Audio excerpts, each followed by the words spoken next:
Hymne national à l'unisson, prière en union d'esprit, voilà les rituels qui a lancé officiellement ce samedi la deuxième retraite stratégique du Front commun pour le Congo à Safari Beach dans la commune de Lansele. Contrairement au précédent rendez-vous qui avait réuni l'ensemble des élus de cette plateforme autour de son autorité morale quelques kilomètres plus loin, celui d'aujourd'hui ne concernait exclusivement que les chefs de regroupement membres du FCC et quelques hauts cadres tels que le chef du gouvernement et les présidents des deux chambres du Parlement. Prenant la parole en premier, le coordonnateur de la plateforme a transmis les encouragements de Joseph Kabila à ses généraux à qui il recommande de travailler toujours et avant tout pour l'intérêt du peuple congolais. Tel qu'annoncé pendant les travaux préparatoires, cette deuxième retraite stratégique a le don d'évoquer tous les sujets brûlants de l'heure actuelle.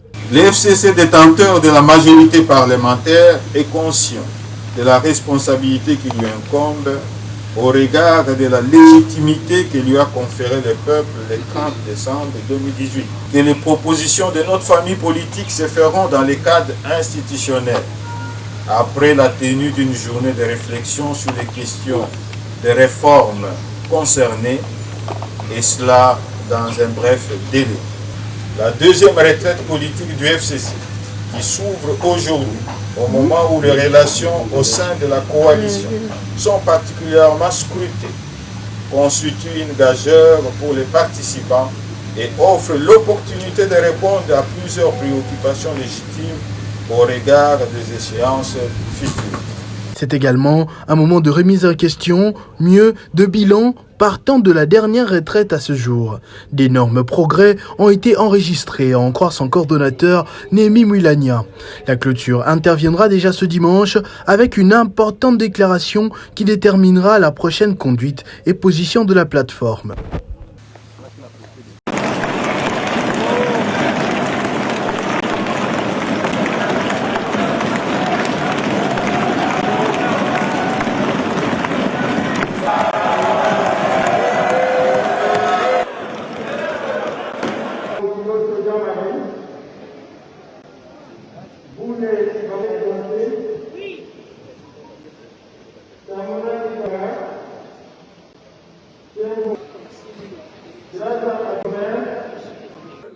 Hymne national à l'unisson, prière en union d'esprit, voilà les rituels qui a lancé officiellement ce samedi la deuxième retraite stratégique du Front commun pour le Congo à Safari Beach dans la commune de Lansele. Contrairement au précédent rendez-vous qui avait réuni l'ensemble des élus de cette plateforme autour de son autorité morale quelques kilomètres plus loin, celui d'aujourd'hui ne concernait exclusivement que les chefs de regroupement membres du FCC et quelques hauts cadres tels que le chef du gouvernement et les présidents des deux chambres du Parlement. Prenant la parole en premier, le coordonnateur de la plateforme a transmis les encouragements de Joseph Kabila à ses généraux à qui il recommande de travailler toujours et avant tout pour l'intérêt du peuple congolais. Tel qu'annoncé pendant les travaux préparatoires, cette deuxième retraite stratégique a le don d'évoquer tous les sujets brûlants de l'heure actuelle.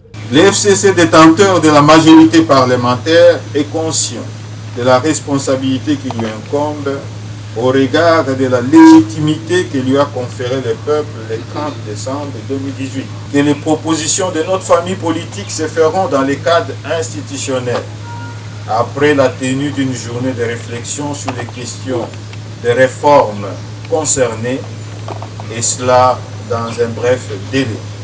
La deuxième retraite politique du FCC, qui s'ouvre aujourd'hui, au moment où les relations au sein de la coalition sont particulièrement scrutées, constitue une gageure pour les participants et offre l'opportunité de répondre à plusieurs préoccupations légitimes au regard des échéances futures. C'est également un moment de remise en question, mieux de bilan partant de la dernière retraite à ce jour. D'énormes progrès ont été enregistrés, à en croire son coordonnateur Némi Mouilania. La clôture interviendra déjà ce dimanche avec une importante déclaration qui déterminera la prochaine conduite et position de la plateforme.